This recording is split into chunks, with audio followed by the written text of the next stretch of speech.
Now, elections have been taking place in Berlin, where Chancellor Angela Merkel's party was dealt a blow in Sunday's State Assembly vote.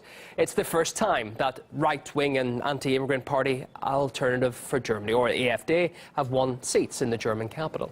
Merkel's Christian Democrats, though, slumped to its lowest representation in Berlin since the 1990s. For the city itself, this is bad news.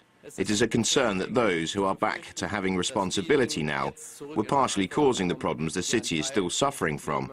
So this is not a good perspective for Berlin, and this is why the city especially is the loser of the night. Well, the AfD party was founded in 2013 and is known for being right-wing and Eurosceptic. 3 years ago, it won 4.7% of the vote, missing out on the 5% threshold to sit in the Bundestag. Since then, it's rapidly gained popularity as Angela Merkel's open-door policy for refugees has been criticised. In 2016, AfD surged to become the second and third most popular party in these three regions. RT's Peter Oliver can tell us more.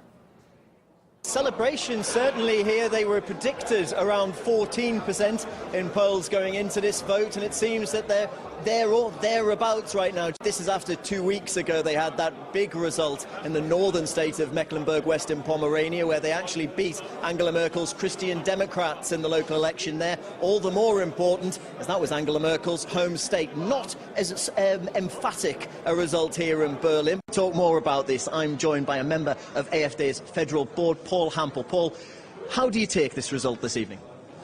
This is, of course, a success story. You know, there is some kind of a coalition of the established parties, and then to get this in the German capital, Berlin, is a great result, no doubt about that. Yeah, but Berlin really isn't a city that your policies have gone down too well with the majority, even with the established parties. As you said, we've got the mayor, Mr. Muller, saying that a vote of 14 to 15% would send a message to the world that the Nazis were back in Germany. I mean, how do you deal with those type of things when it comes to... what do you make of those comments by the mayor? I take it cool, Peter. I take it cool. Why? Because, you know, as stronger, as harder, and as more blaming these words are, as more one can recognize how much fear is already within the established parties. Even the Conservatives are saying that you're far to the right. How do you manage to convince people that perhaps you're not, or are you?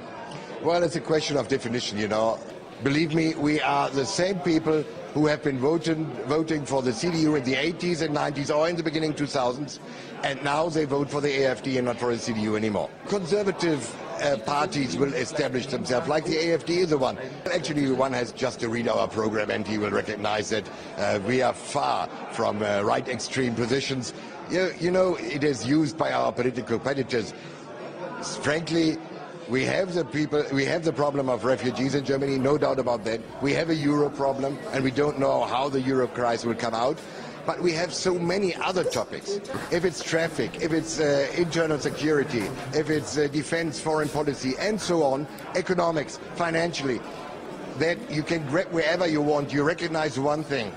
The people more and more realize that the established parties, doesn't matter if it's CDU or SPD, are not able to manage the problems anymore. The aftermath of Brexit with Sophie Coe next.